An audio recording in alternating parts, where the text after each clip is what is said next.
What's up, guys? I hope you are doing well. I am Veer. Welcome to Study Lover. Code देखिए कितनी शानदार है। अगर अगर आप इसको इम्प्लीमेंट करते हैं ढंग से तो यह आपको और भी शानदार बना देगी। Never hate people who are jealous of you but the respect their jealousy. They are the people who think that you are the better than them. तो इसका मतलब क्या है? इसका मतलब ये है कि अगर आपके आसपास में कोई भी ऐसा इंसान है जो आपसे जलता है, तो उससे ना तो चिढ़ें और ना ही उससे दूर रहें। उसको हमेशा अपने पास रखें। वो हमेशा क्या करेगा? आपको पिंच करता रहेगा, कुछ ना कुछ ऐसी बातें बोलता रहेगा जिससे कि आपको लगेगा कि मतलब यार ये क्या बोल रहा है। तो आप में हमेशा एक ऐसा ऑप्शन रहेगा कि आप अपने आप में इंप्रूवमेंट कर सकते हैं कि यार ये कमी लग रही है, इसको इंप्रूव कर लेता हूँ। एक तो ये बात रहती है। दूसरा, उसको पॉजिटिवली लीजिए। पॉजिटिवली लेके अगर आप उसको हमेशा देखेंगे तो आपके अंदर एक कॉन्फिडेंस रहेगा। कॉन्फिडेंस रहेगा कि यार ये आदमी तो है कम से कम जो मुझे मानता है कि मैं कुछ हूँ। ठीक है? तो आपके अंदर हमेशा एक मोटिवेशन फैक्टर दिखेगा जब भी आपको उस आदमी को देखेंगे। तो हमेशा उसको एक ऐसी नज़र से देखें कि तरस खाएँ उसके ऊपर, ठीक है? चिढ़ना नहीं है, तरस खाएँ कि ये इंसान है जो मानता है कि मैं भी कुछ हूँ इस दुनिया में। तो अपने आप को मोटिवेट रखना है आपको। सामने वाला जलता है, चिढ़ता है, भूनता है, मरता है या कुछ भी करता है वो, उससे हमको कोई मतलब नहीं है। ठीक है? तो अब वो उसकी खुद की टेंडेंसी है यार, वो खुद झेले उस चीज़ को, हमको क्यों झेलना है? हमको अपने आप को कॉन्फिडेंस रखना है, अपने आप को कॉन्फिडेंस में रखना है और कभी भी अपनी साइड से मत इरिटेट होइए दूसरे लोगों को लेके। सबका अपना-अपना नेचर होता है, ठीक है? आपको अपने में एन्जॉय करना है, अपने में खुश रहो यार, दुनिया क्या कर रही है उससे मतलब नहीं रखना है, ओके? आज स्टार्ट करने से पहले 5 मिनट आप लोगों से बात करनी है और ये 5 मिनट बात करने का मतलब है कि जो आने वाले 2 या 3 महीने हैं जिसके हिसाब से हमको पढ़ाई करनी है, मैक्सिमम तो 2 महीने बचे हैं, 3 तो है ही नहीं कहीं भी। तो उसके हिसाब से हमको पढ़ाई करनी है। तो उसके हिसाब से जो हमको पढ़ाई करके चलनी है, तो उसके हिसाब से मैंने एक पैटर्न निकाला है और आप लोगों के जितने कमेंट मैंने कल देखे हैं, उनको भी इंक्लूड किया है। मैक्सिमम जो कमेंट थे वो ये थे कि सर क्वेश्चन इंक्लूड करो जनरल स्टडी के भी, ठीक है? और ऊपर से रिवीजन करो। ये 2 मेन पॉइंट थे जो मैंने आपके सब मैक्सिमम कमेंटों में देखे हैं। एक तो चाहते थे कि जनरल स्टडी क्वेश्चन इंक्लूड होए और दूसरा चाहते थे रिवीजन हो, ठीक है? तो मैं अब क्या करने जा रहा हूँ, वो आप लोग आज कमेंट बॉक्स में बताइएगा सही है या गलत है। मेरे हिसाब से सारे कमेंट पढ़ के मुझे यही अच्छा करने को लगा, ठीक है? देखिए डेली जो हम डिस्कशन करते हैं, वो ये सारा स्टेप हम आज तक यहाँ तक स्टेप कर रहे थे, ठीक है? तो अब क्या करना है, रिवीजन के क्वेश्चन भी डालना है इसमें, जनरल स्टडी भी डालना है और ये एफबी वाला भी डालना है। तो इसमें क्या करना है, ये सारी चीज़ें एक वीडियो में पॉसिबल नहीं है। तो सबसे बड़ी बात क्या है, मैं क्या कर रहा हूँ, जो एनालिसिस वाला पोर्शन है, जो सारा एनालिसिस होता है मैक्सिमम जिसको मतलब डिटेल में समझाना होता है, वो वाला एडिटोरियल की वीडियो मैं अलग कर रहा हूँ, ठीक है? वो एडिटोरियल की वीडियो रहेगी पूरी, उस एडिटोरियल की वीडियो में ये 2 चीज़ें नहीं रहेंगी, न्यूज़ एनालिसिस और पीआई भी नहीं रहेगी, ठीक है? उसमें क्या रहेगा और सारा स्टफ रहेगा। मतलब उसमें आपकी स्कीम्स भी आ जाएँगी, कभी-कभी मुझे लगेगा अगर आर्टिकल अच्छा नहीं आ रहा है, तो वहाँ पे देखिए क्या करूँगा, हिंदू के तो रहेंगे ही रहेंगे, इंडियन एक्सप्रेस के भी आर्टिकल आ सकते हैं। उसके अलावा योजना की स्कीम्स मुझे लगी कोई अच्छी लग रही है, उसके अलावा ये एक वेबसाइट है, बहुत ही अच्छी वेबसाइट है पीआरएस। तो ये पीआरएस वाले जो यहाँ पे सारे जो बिल पास होते हैं, एक्ट बनते हैं, तो उनकी समरी रहती है। तो यहाँ से उठा लिया करेंगे। ठीक है? तो ये चीज़ें हो जाएँगी। इसके साथ में आप लोगों को क्या मिलेगा, देखिए जो इसके साथ में रिवीज़न, इसके साथ में जो एडिटोरियल डिस्कशन के साथ में डेली रिवीज़न की चीज़ें भी रहेंगी। रिवीज़न के कुछ आर्टिकल डाले जाएँगे जो कि मैक्सिमम जून से स्टार्ट करूँगा मैं। जून से लेके जो लगेंगे मेरे हिसाब से इम्पोर्टेंट आर्टिकल हैं। ठीक है? तो उसमें रहेंगे, वो जून से स्टार्ट करूँगा। उसके अलावा क्या रहेंगे, डेली 5 से 10 क्वेश्चन दिया करूँगा मैं। स्टार्टिंग में 5 से स्टार्ट करता हूँ, देखता हूँ ये 1 वीक के अंदर कैसी परफॉर्मेंस चल रही है, उसके हिसाब से फिर थोड़ा चेंज कर लेंगे। 5 क्वेश्चन मान लीजिए मैं आपको दूँगा, तो 5 क्वेश्चन आज एक्सप्लेन नहीं करूँगा ये। ये 5 क्वेश्चन कल एक्सप्लेन करूँगा, जो आज दूँगा और कल इनको एक्सप्लेन करने के साथ में नेक्स्ट वाले 5 क्वेश्चन भी दे दूँगा आप लोगों को। तो इस तरीके से एक दिन में आप लोगों के 10 क्वेश्चन हो जाएँगे, 5 का आपके पास में आंसर रहेगा और प एक्सप्लेनेशन भी रहेगा और 5 आपके पास में आंसर नहीं रहेगा, उनको आपको नेक्स्ट डे वीडियो में मिल जाएगा और ये सारा काम जो होगा वो वीडियो के लास्ट में होगा। ठीक है, स्टार्टिंग में हमारा एडिटोरियल डिस्कशन रहेगा। एडिटोरियल डिस्कशन की क्वालिटी बिल्कुल मेंटेन रहेगी। यहाँ पे अगर द हिंदू में लग रहा है कोई एडिटर अच्छा नहीं आ रहा है तो उसको डिस्कस नहीं किया जाएगा। इंडियन एक्सप्रेस का उठा लिया जाएगा। अगर यहाँ पे भी नहीं लग रहा है कुछ सॉरी, तो योजना उठा लिया जाएगा। योजना ये सारी इस तरीके से पूरा आपकी जो वीडियो रहेगी ये एडिटोरियल डिस्कशन की, ये मैक्सिमम 50 मिनट से नीचे-नीचे रहेगी। ठीक है? और जो टाइमिंग रहेगी ये मैक्सिमम 7:30 से पहले-पहले आ जाएगी डेली। तो ये चीज़ें हैं इस वाली वीडियो में। अब जो नेक्स्ट वाली वीडियो रहेगी, इस वाली वीडियो में सारी चीज़ें रहेंगी, कोट भी रहेगी इसमें, करंट अफेयर और हाँ, देखिए डेली जो क्वेश्चन हो जाया करेंगे 5 से 10 क्वेश्चन, तो मान लीजिए 10 क्वेश्चन तो आपके ही हो गए यहाँ पे डेली। 10 से 20 क्वेश्चन आपके यहाँ पे हो जाएँगे एफबी पे। ये अलग से रहेंगे, इनका इनसे कोई मतलब नहीं है, एफबी पे पोस्ट करूँगा या टेलीग्राम पे भी पोस्ट करूँगा, यहाँ पे आप लोगों को इनका आंसर देना है, ठीक है? इसके अलावा 5 से 10 क्वेश्चन डेली ये रहेंगे करंट अफेयर के। तो अगर ढंग से देखा जाए 40 से 50 क्वेश्चन आप लोगों के पास में डेली हो जाया करेंगे, क्योंकि दूसरे वाली वीडियो में एडिटोरियल नहीं रहेगा, बस एडिटोरियल नहीं रहेगा उसके अलावा, और ये कोट भी नहीं रहेगी। कोट ओनली यार मॉर्निंग में दिया करूंगा बस एक वीडियो में, क्योंकि एक बार पोस्टर मिल जाएगा, अब थोड़ी ना पूरे दिन आपको कोट ही सुनाता रहूंगा। और ये सब्जेक्टिव क्वेश्चन नहीं रहेगा दूसरे वाली वीडियो में। दूसरे वाली वीडियो में और सारी चीजें जो मैप लगेगा, जहाँ पे वोकैबुलरी लगेगी, कैपिटल करेंसी मुझे लगेगी, और उसके अलावा जो रिवीजन वाला पोर्शन है वो इस वाली वीडियो में भी रहेगा। ठीक है, तो ये वाली वीडियो में भी ये सारी पीआईबी के साथ में पीआरएस इंडिया का भी इसमें अगर कोई लगेगा मुझे, तो दोनों जो वीडियो है आपकी, ये तो लगभग हो जाएगी 50 मिनट की, या 40 से 50 मिनट की फर्स्ट वाली होगी, 45 से ऊपर ही जाएगी 50 मिनट की। और नेक्स्ट वाली जो मैं टारगेट लगा रहा हूँ, वो टारगेट लगा के चल रहा हूँ 30 से 35 मिनट की। ठीक है, 35 मिनट मैक्सिमम। तो लगभग अगर आप लगा के चलें, आपका 1.5 घंटे का लगभग पूरा पैकेज हो जाएगा। इस 1.5 घंटे में आप लोगों को एक इतना अच्छा जिस्ट मिलेगा सारी चीजों का। इसमें आपके जनरल स्टडी के क्वेश्चन भी रहेंगे, वो हिस्ट्री के भी होंगे, इकोनॉमिक के भी होंगे।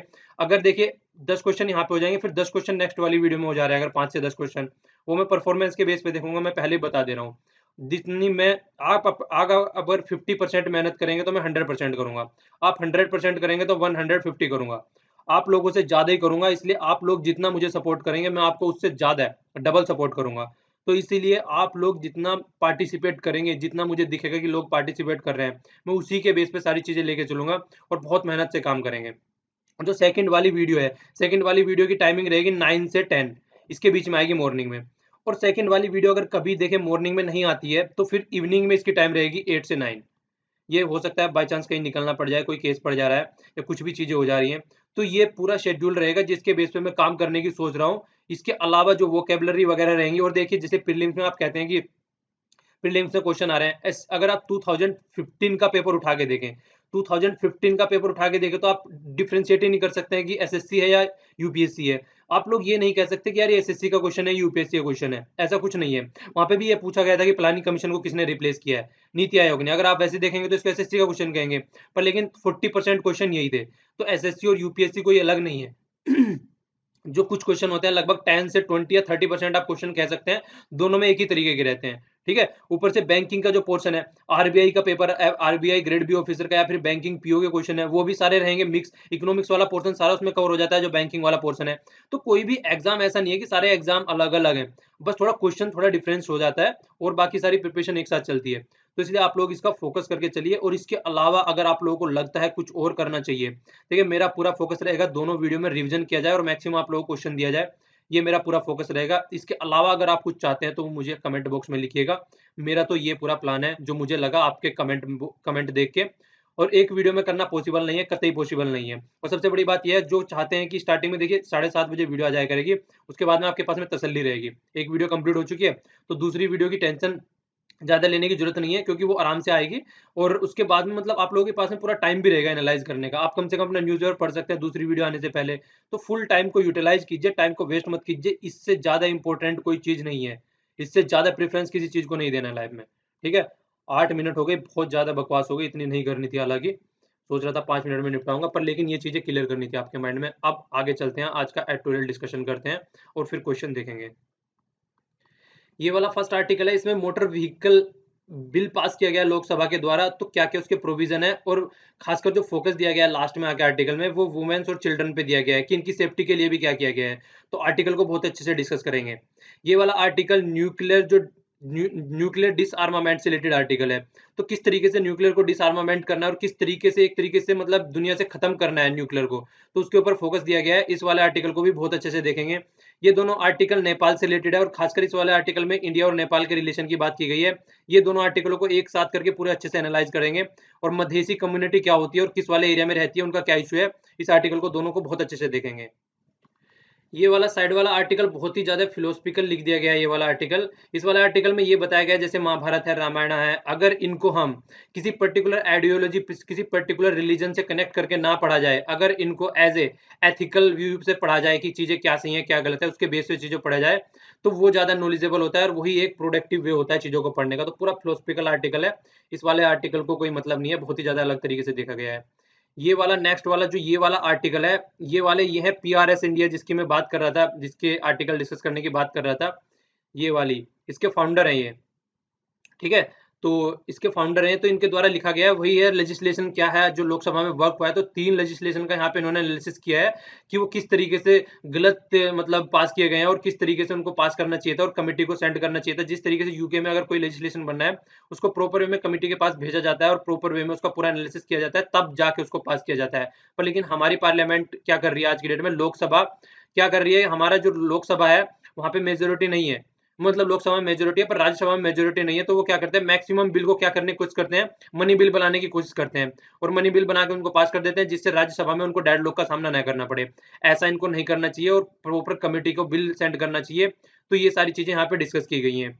ये राजेश खन्ना जी से रिलेटेड चीजें हैं, ये कोई ज्यादा काम की नहीं है। ये वाला आर्टिकल काफी अच्छा है, यहाँ पे बिटकॉइन के बारे में बात की गई है। बिटकॉइन क्या होता है, उनका क्या यूज होता है, किस तरीके से वर्क करते हैं, क्यों यूज हो रहे हैं। तो इस वाले आर्टिकल को बहुत अच्छे से देखेंगे। ये वाला आर्टिकल है मोटर व्हीकल बिल से रिलेटेड है। ये वाला बिल क्या है, लोकसभा ने पास कर दिया गया है पर लेकिन राज्यसभा में अभी बजट सेशन में पास नहीं हुआ है। ये अभी राज्यसभा में आगे देखा जाएगा। तो इसके बारे में क्या बात कर रहे हैं, जो मोटर व्हीकल जो एक्ट 1988 था, ये उसको रिप्लेस करेगा और इसमें कई सारे सिग्निफिकेंस चेंज लाए गए हैं। एक तो क्या चेंज लाए गए हैं, इसमें जो सिग्निफिकेंट चेंज लाए गए हैं, ये बाइंडिंग कर दिया गया है स्टेट गवर्नमेंट को इन सेवरल एरियाज। कुछ एरिया है जिनमें बाइंड कर दिया गया है कि ये चीजें आप लोगों को करनी ही करनी है। उसमें क्या है, सबसे इंपॉर्टेंट चीजें क्या है, ये 4 चीजें यहाँ पे लिखी हैं। पहला क्या है, एक फ्रेमवर्क प्रोवाइड कराना है, जो टैक्सी जो कैब वाले होते हैं, एग्रीगेटर मतलब एक प्रॉपर एक फ्रेमवर्क, जो पूरा समूह होता है ये टैक्सी वाला, इनको प्रॉपर फ्रेमवर्क प्रोवाइड कराना है कि किस एरिया में ये काम करेंगे, क्या क्या इनके रजिस्ट्रेशन वगैरह या क्या क्या चीजें होनी चाहिए। तो वो सारी चीजें इसमें रखी गई है। ठीक है, तो मतलब इनका रजिस्ट्रेशन होना चाहिए, जीपीएस लगा होना चाहिए, ये सब चीज सेंट्रल लॉक नहीं लगना चाहिए। ये वाली न्यूज पीआईबी वाली में भी है एक, बहुत ही अच्छे से वहां पे भी एक्सप्लेन की गई है। वहां पे इसको और अच्छे से देख लेंगे जब सेकंड वाली वीडियो में पीआईबी से रिलेटेड न्यूज डिस्कस करेंगे हम। ये वाला सेकंड इसमें है, जो अगर किसी को इंजर्ड हो जाता है तो उसको कंपनसेशन देना पड़ेगा हिट एंड रन वाले केस में। जिस तरीके से सलमान खान जी का हिट एंड रन वाला केस था ना, और मतलब चढ़ा के भाग गए थे, तो काइंड ऑफ चीजें जो केस चल रहा है उनके ऊपर, तो इस तरीके से क्या कर दिया गया, अब अगर इस तरीके से कोई चीजें हो रही है तो कंपनसेशन देना पड़ेगा, ये भी बाइंडिंग है। ठीक है, आगे क्या है, आगे देखिए क्या है, आज की डेट में जो मॉनिटरिंग होनी है हाईवे पे, जो मॉनिटरिंग होनी है कहीं पे भी, वो एक मतलब इन्फॉर्मेंस कर दी गई, मतलब इन्फोर्स कर दी गई कि वो मॉनिटरिंग होनी ही होनी है। इलेक्ट्रॉनिक मॉनिटरिंग मतलब कोई भी कैमरा वगैरह लगाना है, इस तरीके से कुछ भी मॉनिटरिंग करना, तो वो होनी है कि क्या चल रहा है। एक वो भी बोला गया था ना, देखिए जैसे वो शराब वाली बात चली थी, दारू पीने वाली, हाईवे के 500 मीटर इधर या 500 मीटर उधर, वहां पे भी बात बोली गई थी कि यार आप लोग इसको बैन करने के बजाय अगर यहाँ पे पुलिस वालों की गश्त बढ़ा दें या फिर कैमरे वगैरह लगा दें, अगर कोई पी रहा है तो उसका कैप्चर हो जाए तो उसको फिर सजा दी जाए, वो ज्यादा बेटर करे तो ज्यादा बेटर वो रहेगा एज कम्पेयर टू कि 500 मीटर में कम कर देना। तो वो भी कुछ चीजें देखी जाएगी। ठीक है, और मॉडर्नाइजिंग ड्राइविंग लाइसेंस, जो आज की डेट में आप लोगों ने देखा होगा कि किस तरीके से ड्राइविंग लाइसेंस बनते हैं। जाते हैं वहां पे, उसको क्या करते हैं, 500-600 रुपए देते हैं और आपका लाइसेंस भर के घर पे आ जाता है, भले ही आपको चलाना कुछ नहीं आता हो। बोलते हैं कि लाइसेंस बनवा लेते हैं पहले, उसके बाद में चलाना सीखेंगे। तो ये कंडीशन है, इसी की वजह से बहुत ज्यादा रोड एक्सीडेंट होते हैं और कंडीशन बहुत ज्यादा खराब रहती है। तो इन सब चीजों को टैकल करने के लिए ये बातें की गई हैं यहाँ पे। ओके, तो आगे देखिए क्या बोला है यहाँ पे। और ये तो कुछ बिल की बातें थी, आगे क्या कर रहे हैं, राइटर थोड़ा क्रिटिसाइज कर रहे हैं इनको, जो बिल को। ये बोले हैं कि आपने जो नई नई चीजें डाल दी हैं, ये नई नई चीजें और ज्यादा मतलब चीजों को ब्यूरोक्रेटिक बनाएंगी, एक और ज्यादा हर्डल क्रिएट करेंगी। क्यों, इन चीजों में और ज्यादा करप्शन बढ़ेगा। आप लोग ये सारी मॉनिटरिंग करना, ये सारे काम कौन करेगा, ये सारे ब्यूरोक्रेट करेंगे, उनके हाथ में दे दिया जाता है सारा पुलिस फ्रेमवर्क, मतलब पुलिस देखेगी कहाँ पे मॉनिटरिंग करनी है, ये सारी चीजें, तो ये ज्यादा और बर्डन बढ़ाएगा। तो ये क्या कह रहे हैं यहाँ पे, तो आप लोग और ज्यादा करप्शन, और ज्यादा करप्शन को एनकरेज कर रहे हैं। तो आप लोगों ने ये सुंदर कमेटी का नाम लोग याद रखना है, आप लोगों को बहुत ही ज्यादा इंपॉर्टेंट है, खासकर जब ये भी बिल पास हो गया है तो इसलिए और भी ज्यादा इंपॉर्टेंट हो जाती है। तो इसके बारे में बात कर रहे हैं, बैक बर्नर होता है ठंडे बस्ते में। ये कमेटी बैठी, ये कमेटी सेट हुई थी, इसने अपनी रिकमेंडेशन दी थी, नियरली ए डिकेड है वो, मतलब लगभग 10 साल पहले। तब से लेके इसकी रिकमेंडेशन एक भी इंप्लीमेंट नहीं की गई है, किस तरीके से चीजों को हैंडल करना है, क्या चीजें देखनी है, क्या क्या इंप्लीमेंट करनी है।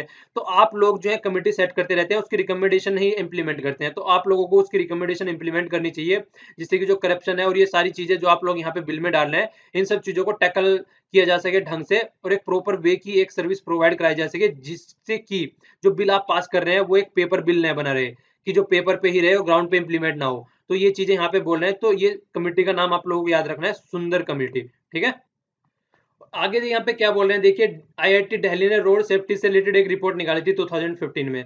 उसमें बोला गया था कि आप लोग जितनी भी अलग आज की डेट में कोई रूल और रेगुलेशन तोड़ रहा है किसी भी तरीके के, जो आप लॉ एंड ऑर्डर बना के रखते हैं, तो वो डिपेंड करता है किसके ऊपर कि आप पनिशमेंट कैसा देते हैं। जितना टफ पनिशमेंट होगा आदमी उससे उतना ही बचने की कोशिश करता है, और जितना सस्ता सा पनिशमेंट होगा आदमी उससे उतना ही सोचता है कि तोड़ दो यार क्या जा रहा है। अगर मान लीजिए कोई पेनल्टी लगा रहा है, 100 रुपीज लगा रहा है, तो क्या करेगा आज की डेट में, 100 रुपीज क्या हो गए, कुछ भी नहीं हो गया। तो जो आदमी जॉब कर रहा है वो क्या करेगा कि 100 रुपए दे दे यार साइड में कर, क्या क्या झंझट में पड़ रहा है। तो इस तरीके की चीजें तो हैं। पर लेकिन सबसे बड़ी बात और भी रहती है कि देखिए, आप चीजें बना तो देते हैं, जैसे मान लीजिए एक्ट बना दिया आपने, एक्ट में क्या कर दिया, कोई पी के नहीं चलाएगा, स्पीड पे नहीं चलाएगा, रेड लाइट जंप नहीं करेगा। पर लेकिन सबसे बड़ी बात क्या रहती है, वही रहती है, आप कुछ भी चीजें इंप्लीमेंट नहीं कर पाते हैं, इसमें आके आप सबसे ज्यादा मार खा जाते हैं। तो सबसे बड़ी बात यह है कि आप लोगों को ये इंप्लीमेंट करना है, और इसको इंप्लीमेंट करने के लिए क्या करना पड़ेगा, इंप्लीमेंट करने के लिए अकाउंटेबल बनाना पड़ेगा। जो प्रोफेशनल पुलिस फोर्स है उनको हैस्टली होता है भयंकर रूप में। देखिए, ये अगर सारी चीजें आप इंप्लीमेंट करते हैं, तो ये जो आज की डेट में भी 1,46,133 2015 का डेटा है ये, इतने एक्सीडेंट हुए, इतने लगभग इतने आदमी मारे गए हैं, इतने एक्सीडेंट हुए हैं। ठीक है, तो ये देखिए, इतने ज्यादा आदमी अगर मारे जा रहे हैं और फिर भी आप लोग ये इतने ज्यादा चीजें रूल और रेगुलेशन लगा रहे हैं, तो उसका मतलब क्या है। ये तो बहुत ही खराब सी स्थिति हो गई ना, बहुत ही घासली और भयंकर और खराब सिचुएशन आप लोग बोल सकते हैं इसको। तो ये सब चीजें करने का कोई मतलब नहीं है अगर आप उनको इंप्लीमेंट नहीं कर पा रहे हैं, अगर आप देख रहे हैं कि बस वो चीजें कागज पे रह गई हैं। इसके अलावा इन्होंने स्टेट गवर्नमेंट को हिदायत दी है, अगर कोई काम हो जाता है, कोई बिल बन जाता है, जैसे आप फूड सिक्योरिटी एक्ट ले लीजिए, आप लोगों को पता है कब पास हुआ था, तब से लेके आज तक आप लोग न्यूज़पेपर में पढ़ते होंगे कि यार इसने आज राजस्थान ने इसको इंप्लीमेंट कर दिया, कल उसने आसाम ने इंप्लीमेंट कर दिया, परसों उसने केरला ने इंप्लीमेंट कर दिया। मतलब बन कब गया है, इंप्लीमेंट आज तक हो रहा है। तो ये बोल रहे हैं कि अर्ली इसको रोल आउट करना चाहिए, एडमिनिस्ट्रेटिव आपको चीजें डिसीजन लेने चाहिए कि जो अमेंडमेंट ला होने जा रहा है उसको जल्दी से जल्दी इंप्लीमेंट किया जाए। और इसके बाद में क्या बोल रहे हैं कि जो लाइसेंसिंग होता है, लाइसेंस देते हैं, उसको ऑनलाइन कर देना चाहिए। रिकॉर्ड किस तरीके से रखने हैं, सारा एप्लीकेशन, सारी चीजें सारी ऑनलाइन हो जानी चाहिए। अगर ऑनलाइन होना चाहिए और प्रॉपर वे में डिफाइन कर देनी चाहिए कि डेडलाइन है, यहाँ तक आप चीजों को सारी सर्विस प्रोवाइड करानी है, तो तब जाके चीजें स्टार्ट होंगी ढंग से। तो वही है कि डिजिटल इंडिया का यूज करो, इसमें कहने का मतलब ये है प्रॉपर वे में। इससे क्या होगा, करप्शन भी एलिमिनेट होगा, और सारी चीजें ऑनलाइन रहेंगी, तो प्रॉपर वे में टाइम बाउंड वे में सारी चीजें हो जाएंगी। ठीक है, ये एक दूसरा पहलू इसमें क्या बात की गई है, करी गई है गुड स्मार्टन की। ये कौन होते हैं, ये वो आदमी होते हैं जब कहीं पे एक्सीडेंट हो जाता है, मान लीजिए किसी का एक्सीडेंट हो गया, तो अगर आप वहां पे खड़े हैं और आप उसको ये जो आप वहां पे खड़े हैं, जो खड़े होकर देख रहे हैं, ठीक है, तो आप लोग उसको हॉस्पिटल में लेके जाइए, तो हॉस्पिटल में लेके जाइए, उसका इलाज करवाइए, तो जो ये काम कर रहे हैं आपको बोला जाएगा स्मार्टन। ठीक है, तो ये बोलते हैं गुड स्मार्टन। तो जो आदमी, उनके लिए भी आप लोगों को थोड़ा और प्रॉपर वे में चीजें बतानी चाहिए। क्यों, क्योंकि देखिए, अगर कोई ये लेके जाता है, उसको क्या किया जाता था पहले, पुलिस में ले जा रहे हैं, उससे पूछताछ कर रहे हैं, तो बंदा एक तो लेके गया है, सामने वाले की जान बच गई है, ऊपर से परेशान इसी को किया जा रहा है। तो वो चीजें नहीं होनी चाहिए। अगर कोई इस तरीके का काम कर रहा है, तो इन चीजों को और सपोर्ट करना चाहिए। सुप्रीम कोर्ट की भी गाइडलाइन आई गई है कि किसी भी हॉस्पिटल में अगर लेके जा रहे हैं, तो कोई पुलिस वेरिफिकेशन नहीं होगी, पहले उसका इलाज किया जाएगा जो बंदे का एक्सीडेंट है। वरना क्या होता था, पहले बोलते थे पुलिस का केस हो गया यार, पुलिस वेरिफिकेशन कराओ, वो सारी चीजें कराओ। तो वो सब चीजें साइड में रखनी है, ऐसा कुछ नहीं करना है। पहले जिसको नुकसान पहुंचा है, जिसको दिक्कत हुई है, पहले जिसकी जान बचाई जाए, सबसे इंपॉर्टेंट जान है, सबसे इंपॉर्टेंट लाइफ है बंदे की, या कोई भी आदमी, इंसान, या कोई भी लड़का लड़की जिसका एक्सीडेंट हुआ है। हालांकि आप लोगों ने देखा होगा लड़कियों के एक्सीडेंट बहुत कम होते हैं, वो बड़े मैच्योर वे में, बड़े मतलब संभल संभल के वो गाड़ी वगैरह चलाती हैं। जो बंदे होते हैं उनके ज्यादा एक्सीडेंट होते हैं, ये देखने को मिला होगा आप लोग अगर ऑब्जर्व करेंगे तो। बहुत रेयरली एक्सीडेंट आप लोगों को किसी लड़की का या कोई औरत होगी, वुमेन होगी, वो चला रही है, उसका देखने को मिलेगा। तो ये हम लोग उनसे सीख सकते हैं कि कम से कम गाड़ी है थोड़ा पैसेंस में चलाएं। तो इस तरीके से चीजें बोल रहे हैं कि इस चीजों को अच्छे लेवल पे इंप्लीमेंट करें। तो ये पूरा आर्टिकल था। आप लोग अगर कुछ लिखना चाहें तो लिख सकते हैं इसके बारे में कि क्या क्या इसके प्रोज एंड कॉन्स हो सकते हैं, क्योंकि एक आर्टिकल इसी से रिलेटेड पीआईबी वाले न्यूज में नेक्स्ट वीडियो में डिस्कस करेंगे हम लोग। वहाँ पे वुमेन और चिल्ड्रन से रिलेटेड दो मिनिस्ट्री मिक्स कर दी गई है। वहाँ पे नितिन गडकरी जी हो गए जो कि रोड और ट्रांसपोर्ट वाले हैं, और गांधी जी हो गई, मेनका गांधी जी जो वुमेन, चाइल्ड और वुमेन से रिलेटेड मिनिस्ट्री है उनके पास में। तो दोनों मिनिस्ट्री के बारे में वहाँ पे डिस्कस किया गया है, उस वाले आर्टिकल को वहाँ पे देख लेंगे हम। ये वाला आर्टिकल काफी अच्छा है, इंडिया और नेपाल के रिलेशन से रिलेटेड है। देखिए यहाँ पे आप लोग पहले मैप में देख लीजिए, ये वाला मैप हो गया, ये वाला हो गया यहाँ पे नेपाल। ठीक है, नेपाल हो गया यहाँ पे। तो नेपाल और इंडिया के साथ में आप लोगों को पता है बहुत सारे इश्यूज चलते रहते हैं, खासकर किसकी वजह से, चाइना की वजह से। क्योंकि चाइना के इंटरफेरेंस की वजह से ये चीजें देखी जाती हैं कि नेपाल जो है दोनों के बीच में एक बफर स्टेट का काम करता है। तो ये दोनों आर्टिकल हम साथ में देखेंगे। एक वाला आर्टिकल तो क्या है, ये है अनदर क्राइसिस। अनदर क्राइसिस क्या है और पावर किस तरीके से शेयर हो रही है इंडिया और नेपाल के बीच में, उसको भी हम देखेंगे। अनदर क्राइसिस की बात ये कर रहे हैं, ये कर रहे हैं पॉलिटिकल क्राइसिस, क्योंकि यहाँ पे लोकल जो जो मधेसी पार्टी है उन्होंने क्या कर दिया है, जो बाइकआउट कर दिया है जो लोकल पोल यहाँ पे होते हैं, जो शेड्यूल था यहाँ पे कितना था 14 मई को। आप लोगों को देखें, हम लोगों ने लास्ट टाइम भी एक आर्टिकल डिस्कस किया था जिसमें बताया गया था कि जो चाइना है, चाइना क्या कर रहा है यहाँ पे, इनको पैसे दे रहा है लोकल इलेक्शन कराने के लिए। तो वो भी एक इशू था। चाइना अगर पैसे दे रहा है तो हमेशा वही पार्टी चाहेगा ना यहाँ पे जो चाइना का फेवर करती है। तो इसलिए चाइना ने यहाँ पे मनी भी इन्फ्यूज की थी यहाँ पे नेपाल की पॉलिटिक्स में। तो वो भी एक इशू निकल के आ रहा था। ठीक है, तो मधेसी पार्टी ये सारे काम क्यों कर रही है, पहले एक बार वो देख लेते हैं और उसके बाद में हम इनका कॉन्स्टिट्यूशन देखेंगे। कब से कॉन्स्टिट्यूशन बनाने की बात कर रहे हैं, इनका कॉन्स्टिट्यूशन बीरबल की खिचड़ी बन चुका है। पता नहीं कब से बनाने की बात कर रहे हैं, ये आज तक इनका कॉन्स्टिट्यूशन नहीं बना है। पहले एक बार देख लीजिए कि इशू क्या है। ये नेपाल हो गया, ठीक है, ये नेपाल, ये इंडिया हो गया। तो इंडिया का ऊपर वाले पोर्शन में सबसे पहले आप लोगों के लिए क्वेश्चन है, ये बताइएगा नेपाल को इंडिया के कितने स्टेट टच करते हैं। ठीक है, तो ये आप लोगों के लिए क्वेश्चन हो गया यहाँ पे। आगे देखिए कि होता क्या है यहाँ पे, ये नेपाल का जो नीचे वाला एरिया है, ये यहाँ पे मधेसी मैक्सिमम ये पाए जाते हैं जितने भी इंडियन बॉर्डर को टच करते हैं। मधेसी एक ये इंसान है जो कि मतलब आप लोग कह सकते हैं कि थोड़े से इंडिया के साथ में कनेक्टेड है ये। इसी तरीके से जैसे तमिलन वाला इशू श्रीलंका के साथ में है, तो इसी तरीके से ये मधेसी जो है ये इंडियन ओरिजिन के, कुछ भी आप लोग इनको कह सकते हैं। तो मतलब ज्यादा कनेक्टेड ये इंडियन से हैं, इनके बहुत सारी फैमिली जो रिलेशन है इंडिया में है इन वाले स्टेटों में जिससे बाउंड्री कनेक्ट करते हैं। तो इनकी जो मैक्सिमम प्रॉब्लम रहती है, हमेशा क्या बोला जाता है, नेपाल वाले हमेशा क्रिटिसाइज करते हैं ये कि अगर मधेसी यहाँ पे कुछ भी कर रहा है तो वो इंडिया की वजह से कर रहा है। जो इंडियन गवर्नमेंट है वो इनको उकसाती है ये ऐसे ऐसे काम करने के लिए। ठीक है, तो हुआ क्या है एक्चुअली, हुआ ये है कि जो अभी इनके कॉन्स्टिट्यूशन बने, एक्चुअली नेपाल का जो कॉन्स्टिट्यूशन है वो बहुत पुराने टाइम से चला हुआ आ रहा है। पुराने टाइम से इन्होंने जो फर्स्ट कॉन्स्टिट्यूशन बनाया था, एक बार देख लेते हैं पूरे ढंग से, यहीं पे आ जाइए, खाली पेज ये दिख रहा है यहाँ पे। जो इन्होंने फर्स्ट कॉन्स्टिट्यूशन बनाया था, फर्स्ट कॉन्स्टिट्यूशन इनका आया था 1948 में। ठीक है, तो 1948 से जब से लेके आज तक 2015 में तक इनके टोटल 2015 तक टोटल इनके 7 कॉन्स्टिट्यूशन आ चुके हैं। तो 7 कॉन्स्टिट्यूशन बना चुके हैं। अब यहाँ से आके इनकी मोनार्की खत्म हुई है। मोनार्की मतलब जो पुराने राजा थे वो रूल करते थे, और तो उनकी पावर आराम आराम से घटाते चले गए। तो राजा कब तक शासन चल रहा था यहाँ पे। ठीक है, तो ये मोनार्की यहाँ पे, अब मोनार्की खत्म हुई है, कॉन्स्टिट्यूशन आया, तो इसको ये भी बोला जाता है जो नेपाल है वो यंगेस्ट रिपब्लिक है। ठीक है, यंगेस्ट रिपब्लिक है क्योंकि इसका सबसे नया अभी कॉन्स्टिट्यूशन नेपाल का बना है। तो ये भी क्वेश्चन अगर आप लोगों से पूछा जाए कहीं ऑप्शन में, तो ये भी आप लोग बोल सकते हैं। तो इसके अलावा 1948 के अलावा फिर 1951 में आया, 1951 के अलावा फिर 1959 में आया, 1959 के फिर 62 में भी आया। तो इस तरीके से बार बार मतलब हुई है, राजा के बीच में लड़ाई चलती रहती थी। कई बार तो राजा और पॉलिटिकल पार्टी के बीच में, राजा अपनी पावर छोड़ने के लिए तैयार नहीं था और पॉलिटिकल पार्टी चाह रही थी कि अपनी पावर छोड़े। कई बार ऐसा होता था कि पॉलिटिकल पार्टी के बीच में कंसेशन नहीं बना कि किस तरीके से कॉन्स्टिट्यूशन बनाना है। तो उस तरीके की चीजें चलती रही। जैसे लास्ट में आके मधेसी वालों ने इसको बोलना बंद कर दिया कि मतलब हम ये कॉन्स्टिट्यूशन एक्सेप्ट नहीं करेंगे। क्यों एक्सेप्ट नहीं करेंगे, मधेसी पार्टियों ने क्यों बोला, क्योंकि ये देखिए मैप यहाँ पे, इन्होंने क्या किया, मधेसी पार्टी, आप लोग यहाँ पे मैप में देख रहे हैं नीचे वाले एरिया में मैक्सिमम मधेसी पार्टी है, मधेसी वाले पीपल है सारे। ठीक है, तराई एरिया भी बोलते हैं इसको, याद रखना, तराई एरिया। ठीक है, ये देखिए यहाँ पे तराई एरिया। तो तराई एरिया, तो इन्होंने क्या किया, जो नया कॉन्स्टिट्यूशन बनाया उसके हिसाब से इन्होंने इसको प्रोविंस में डिवाइड कर दिया। तो इस तरीके से बनाया, तो ये क्या कर दिया इन्होंने, छोटी छोटी ऐसे, देखिए देखिए, ये देखिए इस तरीके से जो प्रोविंस बनाई इन्होंने यहाँ पे, ये क्या किया, सारे मधेसी पीपल को डिवाइड कर दिया। कुछ 2 में आ गए, कुछ 5 में आ गए, कुछ इधर 7 में आ गए। तो जो मधेसी आदमी थे वो डिवाइड हो गए। तो वो सबसे ज्यादा इस चीज का अपोज कर रहे हैं कि जो नेपाल की गवर्नमेंट है वो चाहती है कि हम लोग डिवाइड हो जाए, जो हम रिवोल्यूशन करते हैं, हम अपनी आवाज उठाते हैं, उसको दबाया जा सके। ये आप लोग बिल्कुल ऐसे ही काउंट कर सके, जैसे कि बंगाल का विभाजन हुआ था 1905 में। जिस तरीके से बंगाल ने, जिस तरीके से अंग्रेजों ने किया था, नाम दिया था एडमिनिस्ट्रेटिव का कि हम इसको एडमिनिस्ट्रेटिव के पॉइंट ऑफ व्यू से विभाजन कर रहे हैं, पर लेकिन था क्या, वो रूल करने की बात चल रही थी कि अगर ये इसको कर देंगे तो जो बंगाल में जितना भी रिवॉल्यूशन चल रहा था वो दब जाएगा। क्योंकि बंगाल जो था उस टाइम पे सबसे बड़ा एक हब आप लोग बोल सकते हैं जहां से रिवॉल्यूशन निकल के आ रहा था। तो इसी तरीके की चीजें यहाँ पे इंप्लीमेंट कर रहे हैं। तो मधेसी जो आदमी है वो इसका सबसे ज्यादा क्रिटिसिज्म कर रहे हैं कि इस तरीके से डिवाइड मत करो, इस तरीके से आप डिवाइड करो जिस तरीके से जो हम सब लोग हैं एक साथ में रह सकें। इस तरीके से आप अपनी प्रोविंस बनाए, इस तरीके से बनाए, या हमको इस तरीके से करके ऊपर आपको जो करना है वो करते रहे, पर हम लोगों को डिवाइड नहीं करना है। तो इसको लेके इनका सबसे बड़ा इशू है, जिसको ये लेके सबसे ज्यादा बाद में अड़े रहते हैं। तो वही बातें हम यहाँ पे आर्टिकल में लिखी है जो मैंने आप लोगों को बताई है। सब वो किस लिए बाइकआउट कर रही है, इसलिए बाइकआउट कर रही है क्योंकि अमेंडमेंट चाहते हैं कॉन्स्टिट्यूशन में। क्योंकि जब से नया कॉन्स्टिट्यूशन बन के आया 2015 के सितंबर के बाद में पोस्ट मोनार्की से पहले राजा का रूल चलता था।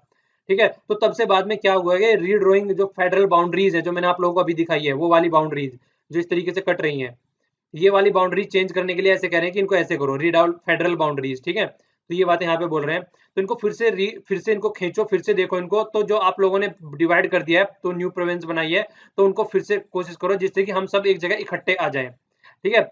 तो इसी तरीके से ये चीजें इनकी चल रही है। मधेसी का सबसे बड़ा कंसर्न यही है, और अगर ये इसको सोल्व कर दे रहे हैं, तो देखिए यहाँ पे जो ये पोल है ना, जो लोकल इलेक्शन है, बहुत ही लंबे टाइम से यहाँ पे पेंडिंग पड़े हुए हैं, ठीक है। तो ये चाह रहे हैं तो किसी भी तरीके से अगर यहाँ पे इलेक्शन हो जाते हैं, तो इसका मतलब ये माना जाएगा कि जो मधेसी पार्टी है वो पेसिफाई हो गई है, मतलब वो चीजों को एक्सेप्ट कर लिया उन्होंने। और अगर ये इलेक्शन यहाँ पे नहीं होंगे, तो हमेशा इनके कंसर्न, तब तक इनके कंसर्न, मतलब वही बात होगी ना, अगर ये इलेक्शन यहाँ पे आराम से होने देते तो इसका मतलब ये सही हो गया ना कि इन्होंने जो प्रोविंस इन्होंने डिवाइड करी है ये, तो इन्होंने इनको एक्सेप्ट कर लिया, क्योंकि वो इलेक्शन जो हो रहा है वो नई प्रोविंस के हिसाब से ही हो रहे हैं, जो इन्होंने डिवाइड करके छोटी छोटी बनाई है वो। तो इसका मतलब इन्होंने एक्सेप्ट कर लिया, तो इसीलिए यहाँ पे बहुत लंबे टाइम से यहाँ पे इलेक्शन नहीं हो रहे हैं, मेन रीजन यही है। तो जो पार्टी है बार बार जो बन के आ रही है, उन्होंने बोला है कि हम इनको मैटर को सॉर्ट आउट भी करेंगे, लेकिन सबसे पहले जब से मतलब 9 साल पहले बोल रहे हैं, फर्स्ट कॉन्स्टिट्यूशन असेंबली हेल्ड हुई थी, जिसके बेस पे कॉन्स्टिट्यूशन बनाने की बात करी थी, और 2015 में जो कॉन्स्टिट्यूशन बनाया गया, तब से लेके इनकी कंसर्न को सुना ही नहीं जा रहा है, बिल्कुल इग्नोर किया जा रहा है इनको।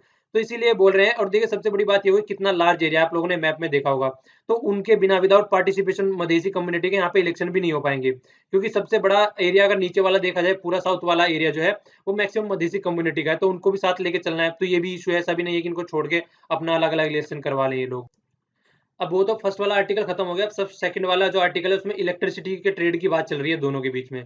देखिए अभी क्या हुआ है, सेक्रेटरी लेवल की टॉक हुई है दोनों के बीच में 14 फरवरी को। वैलेंटाइन डे पे मिलने गए हैं। देखो गर्लफ्रेंड बना लिया नेपाल को इंडिया वालों ने, ठीक है।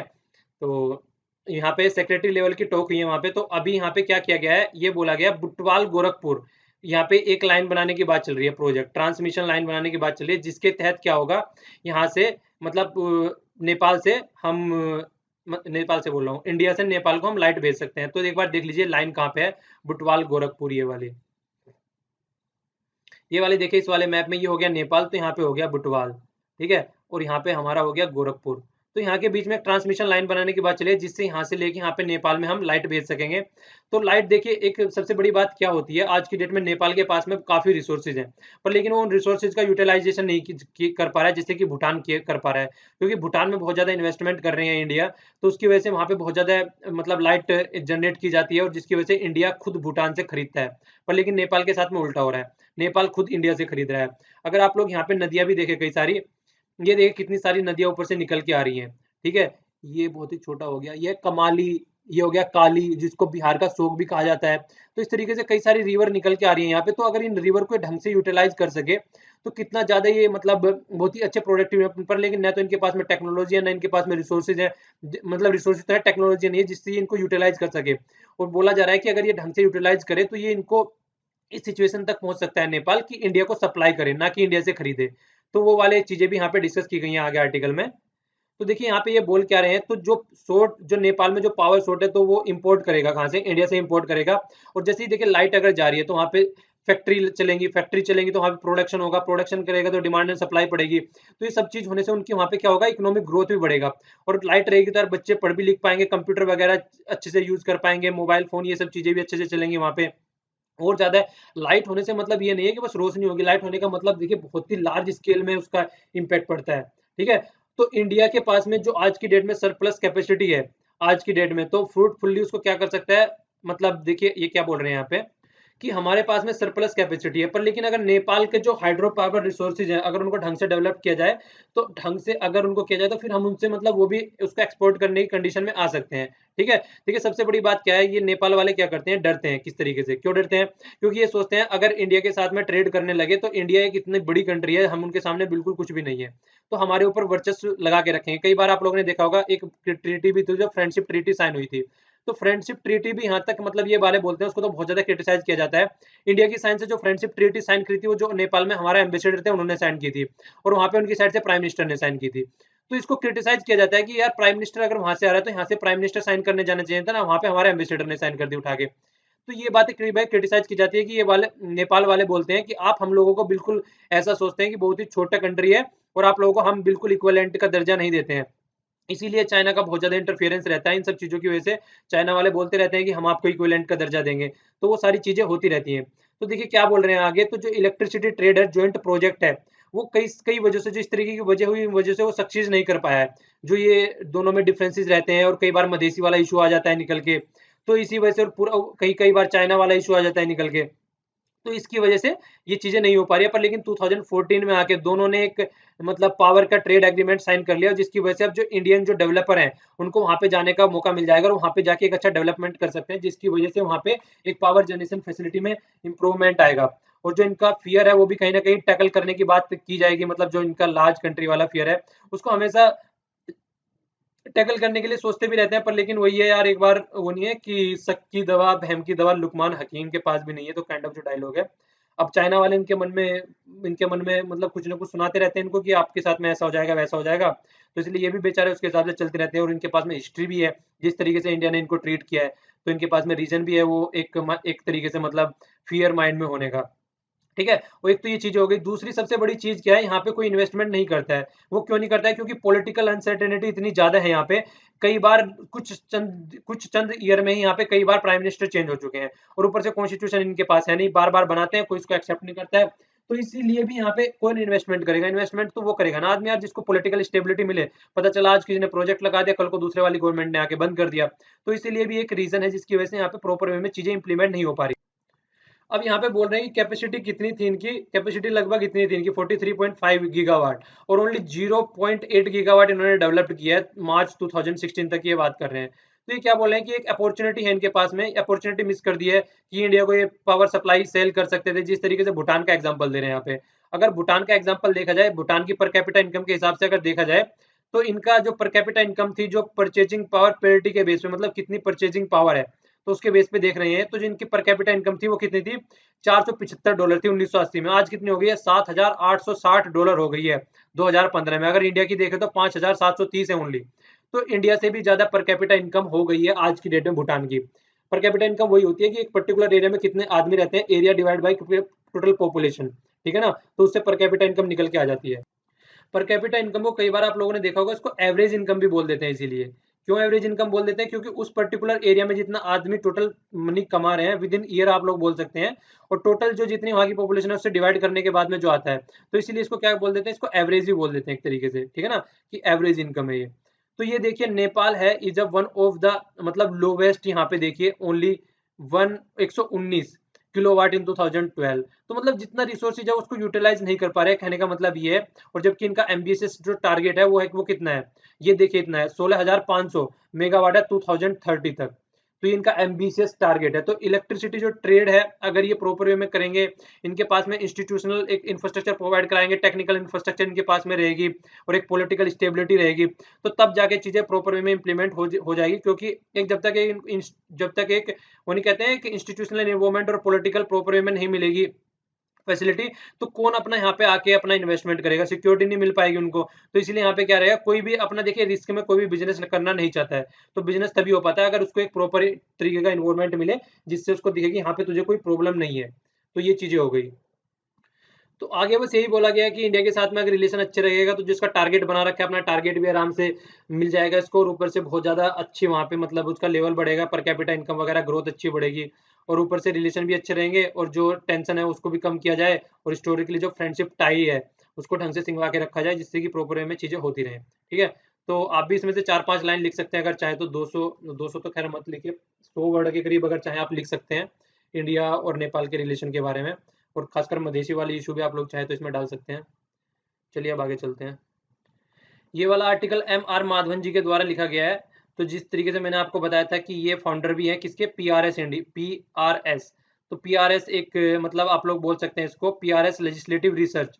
तो ये क्या है, ये एक नॉन प्रॉफिट ऑर्गेनाइजेशन है, एनजीओ है। स्टेब्लिश कब हुई थी, 2005 में स्टेब्लिश हुई थी। करती क्या काम करती है ये रिसर्च करती है जो इंडियन लेजिस्लेशन जो प्रोसेस है, मतलब जिस तरीके से बिल पास होते हैं, लॉ पास होते हैं, तो वो किस तरीके से पास हुए, तो उनके ऊपर रिसर्च करती है, जो कमी खामियां है उनको उसके सबके सामने रखती है।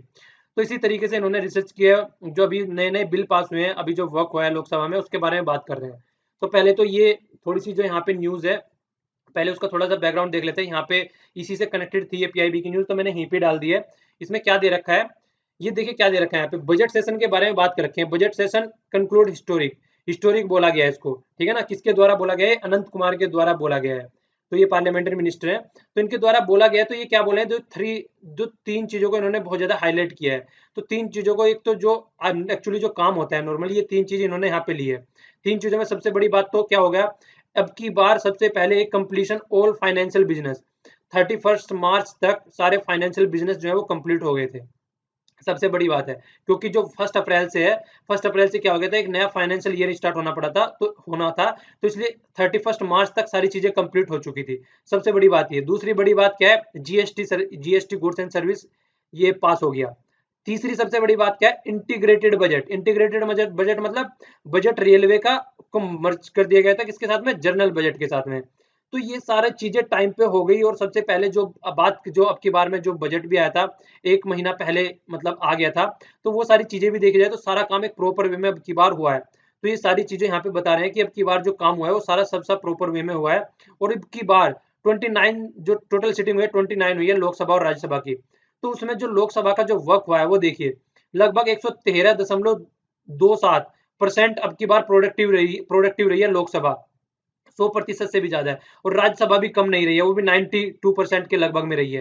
तो ये इतना अच्छी चीजें देखी जा रही है, तो ये काफी अच्छी मोटिवेटिंग चीजें हैं अगर इस तरीके से वर्क कर रही है। क्योंकि देखिए अगर तक जो अपोजिशन काम करती थी वो ओनली अपोज का काम करती थी, पर लेकिन उन्होंने देख लिया जिस तरीके से यूपी में इलेक्शन निकल के रिजल्ट निकल के आया, कई जगह रिजल्ट निकल के आया, तो कहीं ना कहीं अपोजिशन को ये समझ में आ गया है कि बिना किसी मैटर के अगर आप जो पार्लियामेंट को, अगर आप लोकसभा को फालतू में मतलब उसको काम नहीं करने दे रहे हैं, तो उसका कोई मतलब नहीं है। पहले क्या सोच रहे थे कि लोकसभा को इसी तरीके से मतलब डिसरप्ट किया जाए तो उससे लोगों की नजरों में रहेंगे। तो उससे अलग हटके अब लोग बाग क्या कर रहे हैं, ये अपोजिशन वाले, इनका फोकस अब ये हो गया कि कहीं जाके आगे थोड़ा उससे एक प्रोडक्टिव अपोजिशन का काम करें। और क्या करें जिससे कि अगर कोई भी बिल निकल के आ रहा है तो उसमें कमियां देखी जाए, तो गवर्नमेंट की कमियों को निकालें, ना कि बिना किसी वजह से आप डिसरप्शन करना है जो सेशन होते हैं उनके। ठीक है, यहाँ पे थोड़ा सा ये भी दे रखा था कि जो फर्स्ट सेशन है प्रेसिडेंट एड्रेस करता है उसको, ये किस आर्टिकल के अंदर आता है, ये आर्टिकल 87 के फर्स्ट पार्ट के अंदर आता है। तो आर्टिकल 87 के अंदर पार्लियामेंट का जो फर्स्ट सेशन होता है वो किसके द्वारा कंक्लूड किया जाता है, मतलब सेशन एड्रेस किया जाता है वो प्रेसिडेंट ऑफ इंडिया के। तो इस आर्टिकल के तहत आता है ये। ठीक है, अब ये यहाँ पे आर्टिकल में 3 बिल का जिक्र कर रहे हैं डायरेक्ट, तो 3 बिल की बात करेंगे यहाँ पे। सबसे पहला क्या है, जो स्पेसिफाइड बैंक नोट है। ठीक है, जो बैंक नोट थे अभी आप लोगों ने देखा होगा डिमोनेटाइजेशन हुआ है, तो डिमोनेटाइजेशन की बात से क्या हुआ है, जो 500 और 1000 के नोट बंद कर दिए गए थे। तो 500 और 1000 के नोट बंद कर दिए गए थे, और उसके बाद में एक लिमिट भी दी गई थी कि इस लिमिट तक आपको ये पैसे जमा करने हैं। तो जो लिमिट रखी गई थी, तो उसके लिए एक बिल निकल के आया था। जो लिमिट रखी गई थी वो क्या थी, 9 नवंबर को देखिए ये चीजें हुई थी, और 30 दिसंबर तक एक्सचेंज करने थे। ठीक है, तो ये तो 30 दिसंबर तक एक्सचेंज कर ले रहे हैं। अगर 30 दिसंबर के बाद में किसी के पास में नोट पाए जाते हैं, ठीक है, जो अगर किसी के पास में नोट पाए जाते हैं more than 10 pieces, old note पाए जाते हैं, और 25 उनको दिया गया था, जो कि रिसर्च करते हैं, या फिर इसको बोलते हैं न्यूमिस्मेटिक। इसको याद रखिएगा, ये वर्ड कई बार पूछ भी लिया जाता है वन वर्ड सब्स्टिट्यूशन काइंड में। तो ये होता है स्टडी और कलेक्शन ऑफ द कॉइन्स। तो उसके पर्पज के लिए लगता है। अगर कोई आदमी 10 तो आप रख सकते हैं, और 25 जो है वो आदमी रख सकता है जो रिसर्च वगैरह कर रहा है, उस तरीके का कोई बिजनेस कर रहा है। तो उससे ज्यादा किसी पे अगर नोट पाए जाते हैं, तो उसको क्या कर दिया गया था, उस पे मतलब एक तरीके से एक एक चार्ज लगाया जाएगा उसके ऊपर, मतलब ये वैलिड नहीं ये रखना। ठीक है, तो ये बात यहाँ पे बोली गई थी। तो ये क्या बोल रहे हैं यहाँ पे, अगर देखा जाए खुद की प्रॉपर्टी रखना भी तो प्रॉपर्टी के अंदर आ गया ना, ये हमारी प्रॉपर्टी है। तो ये क्या बोल रहे हैं, तो ये तो एक तरीके से, जैसे आप आर्टिकल देखिए, पहले क्या था, फंडामेंटल राइट था, राइट टू प्रॉपर्टी क्या था, फंडामेंटल राइट था, उसको फिर अमेंडमेंट करके चेंज करके आर्टिकल 300A बना दिया गया। जहां पे भी ये कैपिटल में ए लिखा रहता है उसका मतलब होता है अमेंडमेंट। अमेंडमेंट होके वो वर्ड आता है यहाँ पे, ठीक है ना। मतलब अगर कैपिटल में ए बी सी डी कुछ लिखा था, उसका मतलब अमेंडमेंट होके वहां पे वो आ रहा है। तो कॉन्स्टिट्यूशन में अमेंडमेंट कर दिया गया। तो देखिए जो ये एक तरीके से क्रिमिनल ऑफेंस बना दिया गया, अगर इसके बाद में किसी के पास में नोट पाए जा रहे हैं, तो ये तो एक तरीके से फंडामेंटल राइट का हनन हो गया, ये बोल रहे हैं यहाँ पे। ठीक है, कॉन्स्टिट्यूशन का फंडामेंटल राइट, जिसके मतलब कॉन्स्टिट्यूशन के राइट का हनन हो गया। फंडामेंटल राइट नहीं बोलेंगे, इसको बोलेंगे कॉन्स्टिट्यूशनल और लीगल राइट। फंडामेंटल राइट तो पहले था, जिसको चेंज कर दिया गया है। अब right to property constitutional right हो गया। ये भी क्वेश्चन आप लोगों से पूछा जा सकता है, राइट टू प्रॉपर्टी जो कॉन्स्टिट्यूशनल राइट, लीगल राइट या फंडामेंटल राइट, तो ये कॉन्स्टिट्यूशनल राइट है अब हमारा। तो कॉन्स्टिट्यूशनल राइट का हनन हो गया, तो आप लोगों को बताना है ये चेंज कब हुआ था। ये यहाँ पे क्वेश्चन है, यहाँ पे हालांकि मैंने डेट दिखा दिया, तो इससे आप लोगों को पता चल गया होगा कुछ तो, जिन्होंने पढ़ कहा है थोड़ा, उनको पता चल गया होगा कि कौन सा कॉन्स्टिट्यूशन अमेंडमेंट यहाँ पे इसके नीचे लिखा हुआ है। ठीक है, फिर भी चलिए पीडीएफ में मैं इसको हटा दूंगा, तो कम से कम इतना तो कॉमन सेंस आप लोग लगा सकते हैं कि अगर ये वाली डेट है तो कौन सा हो सकता है, क्योंकि बहुत ही बड़े 2 अमेंडमेंट उस टाइम पे हुए थे। ठीक है? चलिए आंसर तो लगभग मिल ही गया होगा। तो ये 2 बहुत ही इंपॉर्टेंट चीज़ हो गई। तो एक लीगल राइट है, तो इस लीगल राइट का हनन हो रहा है। तो इस ये चीज़ें यहाँ पे बोल रहे हैं। तो इस तरीके से अगर कॉन्स्टिट्यूशनल राइट या प्रॉपर्टी राइट इसको मतलब चैलेंज किया जाएगा, अगर हाई पहले क्या हुआ था, अब इसको ये भी कर दिया गया था कि अगर कोई लेजिस्लेशन वायलेशन हो रहा है कॉन्स्टिट्यूशनल राइट या लीगल राइट का, तो आदमी हाई कोर्ट में जा सकता है। डायरेक्टली सुप्रीम कोर्ट में तो नहीं जा सकता क्योंकि फंडामेंटल राइट नहीं है। तो हाई कोर्ट में जा सकता है। ठीक है? तो इस तरीके से ये चीज़ें बोल रहे हैं। तो उस राइट के अंदर क्या था कि कोई भी पर्सन उसकी प्रॉपर्टी से डिप्राइव नहीं किया जा सकता, ये कॉन्स्टिट्यूशनल राइट के तहत था। और आप उसको उसी की प्रॉपर्टी से डिप्राइव कर रहे हैं, उसके अलावा उसके ऊपर क्रिमिनल ऑफेंस भी लगा रहे हैं। तो ये यहाँ पे इसके लूप होल बोल रहे हैं, ये यहाँ पे लूप होल बोल रहे हैं इस एक्ट के। अब सेकंड बिल हो गया फाइनेंस बिल। इसके तहत क्या चीजें हो रही हैं, इन्होंने क्या कर दिया कि सेकंड बिल फाइनेंस बिल के तहत अब नॉर्मली क्या होता है, अमेंडमेंट ऑफ द टैक्स होता है, पर लेकिन उन्हें अपॉइंटमेंट करना है, रिमूवल करना है, सर्विस कंडीशन वो सारी मेंबरों की, इससे रिलेटेड जो ट्रिब्यूनल है वो भी सारी इसी के अंदर डिटरमाइन कर दी गई है। तो इसको एक तरीके से क्या कर दिया इन्होंने, इन टर्म्स ऑफ एंगेजमेंट ये क्वासी जुडिशियल बॉडी बना दी गई है। तो ये क्या बोला गया इसके तहत कि देखिए अगर, और सबसे बड़ी बात क्या कर दी गई है, इसको ये भी कर दिया गया है अगर इसमें कुछ भी चेंज हो रहा है, अगर किसी आदमी को कहीं पे कुछ चीजें मिलती हैं, मतलब कोई आदमी पाया जाता है, रेड मारी जाती है किसी के ऊपर, किसी के पास में पैसे पाए जाते हैं कुछ भी इस तरीके से, तो क्या बोल दिया गया उसमें जुडिशियल मतलब उसमें कॉन्स्टिट्यूशन या जजमेंट, उसमें जो जज जो जुडिशरी है वो उसमें इंटरफेयर नहीं करेगी। तो मतलब अगर कहीं से कोई ये ऑफिशियल जो है कहीं पे छापा मार के लाते हैं, कोई रेड मार के पैसा लाते हैं, तो बोला गया कि कोई कोर्ट या ट्रिब्यूनल उसमें इंटरफियर नहीं करेगा, उनको वो नहीं करना पड़ेगा। तो ये क्या हो गया, तो सीधा सीधा बेसिक स्ट्रक्चर का कॉन्स्टिट्यूशन का हनन हो गया यार यहाँ पे, क्योंकि जुडिशियल रिव्यू वो तो बेसिक स्ट्रक्चर में रखा गया है ना। तो जो जुडिशियल रिव्यू है वो आप सुप्रीम कोर्ट से या कोर्ट से जुडिशियल रिव्यू का ही वो चीजें छील रहे हैं। तो कॉन्ट्रवीन बोलते हैं अवहेलना करना, तो आप तो अवहेलना कर रहे हैं जुडिशियल रिव्यू की। तो ये चीजें बोली गई हैं, तो ये भी यहाँ पे आपका नेगेटिव पॉइंट है, क्योंकि जुडिशियल रिव्यू से आप जुडिशियल रिव्यू को साइड में नहीं रख सकते हैं, जुडिशियल रिव्यू पार्ट है उसका। तो यहाँ पे ये चीजें बोली गई, ये सेकंड बिल है जिसको इन्होंने क्रिटिसाइज किया है, तो ये भी इनके हिसाब से इनको चेंज करना चाहिए। अब तीसरा बिल है जो एनिमी प्रॉपर्टी बिल है, इसके बारे में जिक्र कर रहे हैं। तो एनिमी प्रॉपर्टी बिल के साथ भी आपने कुछ ऐसे ही किया। एनिमी प्रॉपर्टी बिल क्या है, जो भी यहाँ से देखिए जब इंडिया इंडिपेंडेंस हुआ था उस टाइम से लेके, एक मिनट उसमें देखिए यहाँ पे मैप में, जब यहाँ पे देखिए 2 पार्ट हो गए थे आजाद होने के बाद में 1947 में। तो 2 पार्ट हुए थे, तो पाकिस्तान से आदमी यहाँ पे आए थे और यहाँ से कहाँ गए थे, पाकिस्तान में गए थे। ऐसे ही सब जगह यहाँ पे हुआ था। ठीक है? तो ये हालांकि ये वाला इंप्लीमेंट चाइना पे भी होता है, यानी प्रॉपर्टी बिल। तो क्या हुआ था, यहाँ से जो आदमी यहाँ से छोड़ के पाकिस्तान गए थे उनकी यहाँ पे जमीन रह गई थी। ठीक है? और जो पाकिस्तान से छोड़ के इंडिया में आ गए थे तो उनकी इंडिया में रह गई थी। तो पाकिस्तान वालों ने तो वो सारी जमीन इधर उधर कर दी, पर लेकिन इंडिया में जो जमीन है वो आज भी गवर्नमेंट के अंडर में है। ठीक है ना?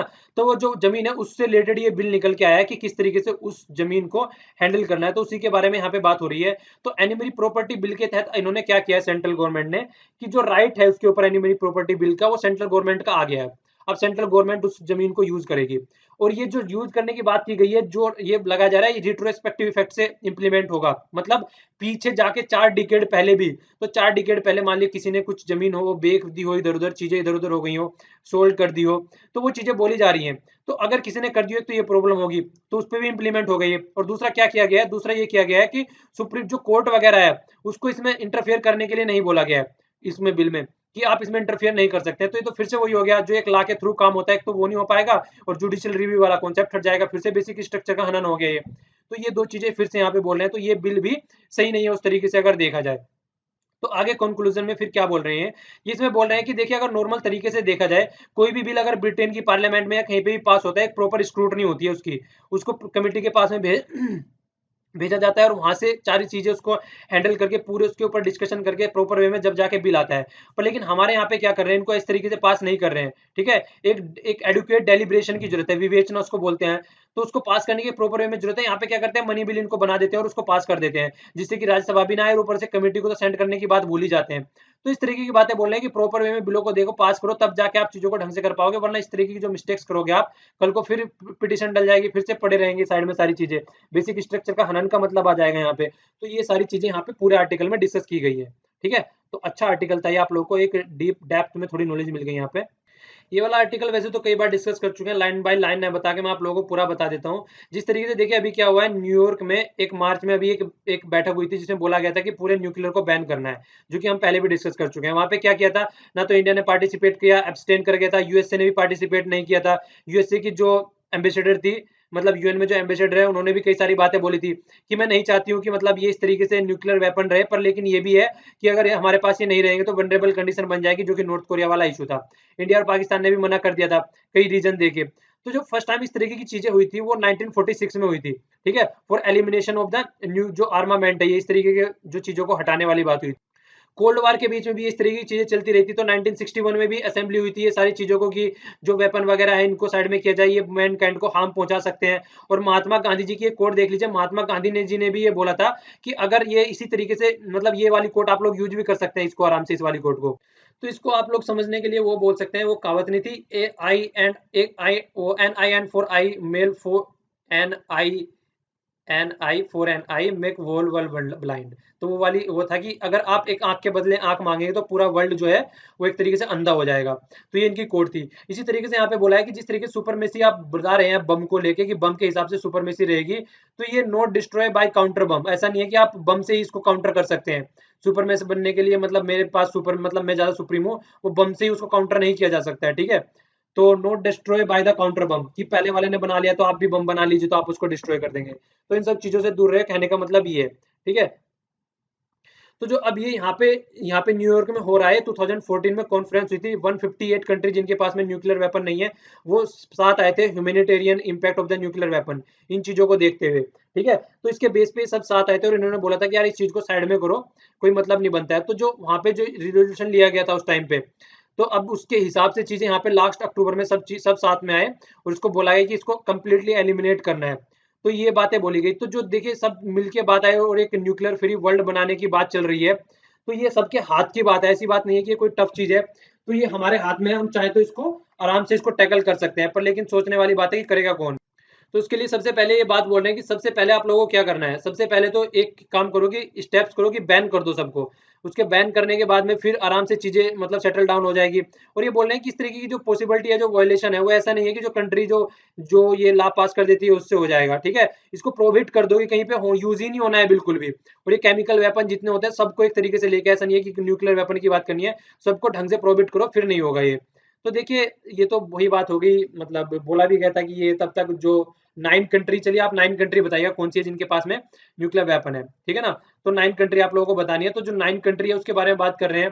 9 कंट्री में 5 तो P5 वाले हो गए, इंडिया और पाकिस्तान का यहाँ पे जिक्र हो ही गया, तो 7 तो यही हो गए।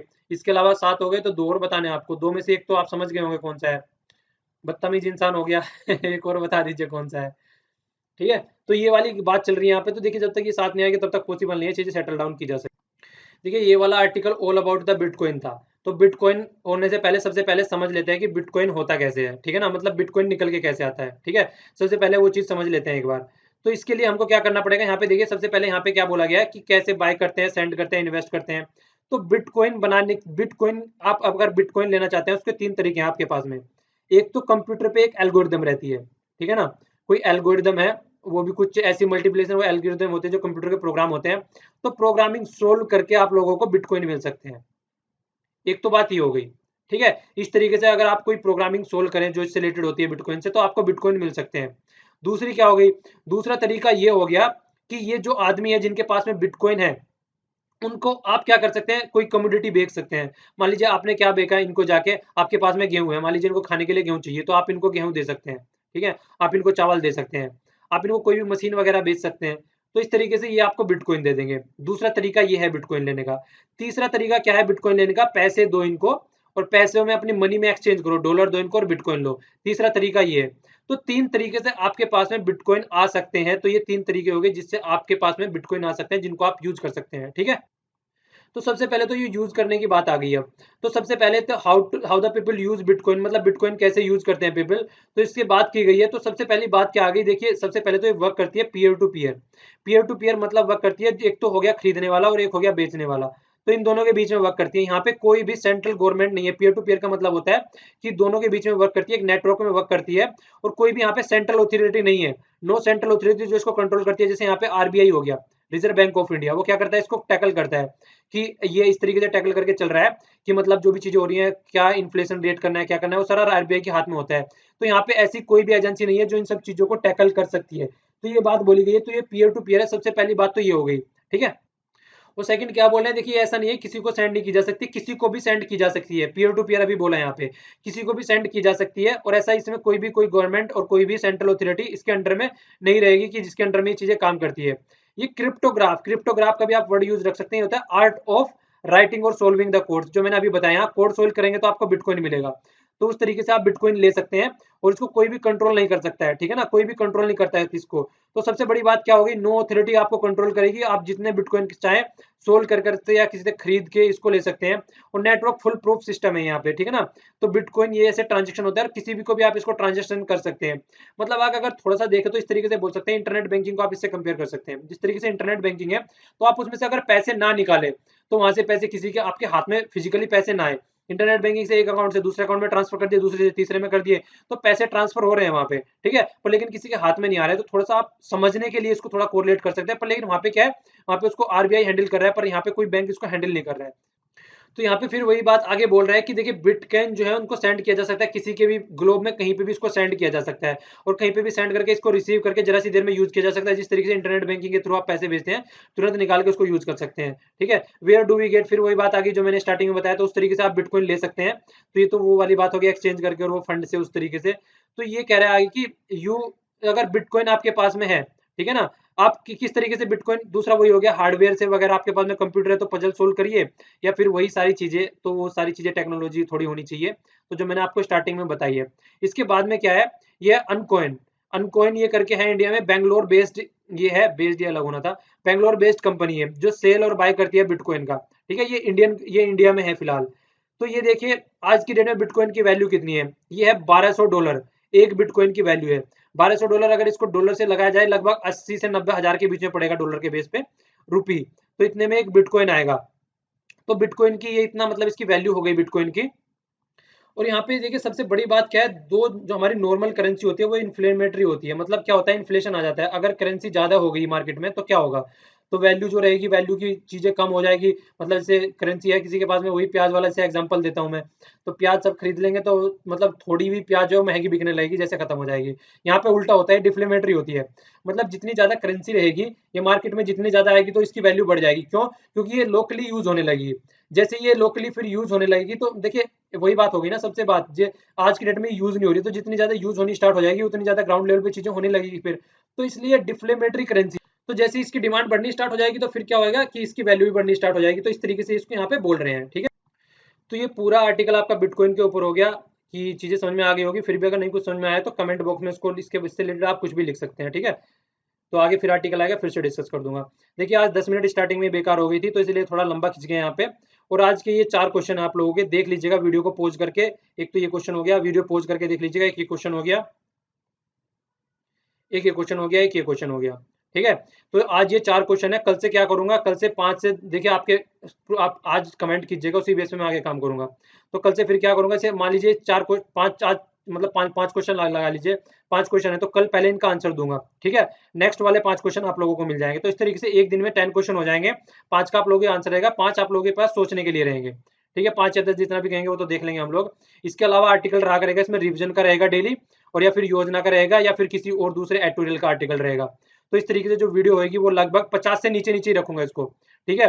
45 से 48 तक वीडियो पहुंचेगी। तो रिवीजन भी बहुत जरूरी है, क्योंकि अभी सारे एग्जाम आ रहे हैं, तो इसलिए इसको थोड़ा फोकस करके चलिएगा। और सजेशन दीजिए, देखिए अब नेक्स्ट वीडियो आएगी लगभग 10 बजे तक, तब तक आप लोग इसको देखिए, और उसमें आप लोगों को कई सारी चीजें मिलेंगी, ठीक है। तो आज के लिए इतना ही, थैंक्स लॉट फॉर लिसनिंग, जय हिंद। देखिए पसंद आया तो लाइक कीजिए, वरना फिर बताइए और क्या आप लोगों को चाहिए, ठीक है। और पीडीएफ दोनों की कंबाइन मिला करेगी आप लोगों को यहाँ पे, और या यहाँ पे जहाँ भी आप लोगों को सुटेबल लगे, दोनों जगह सारी चीजें आप लोगों के लिए अवेलेबल रहेंगी, ओके। तो थैंक्स लॉट फॉर लिसनिंग, जय हिंद।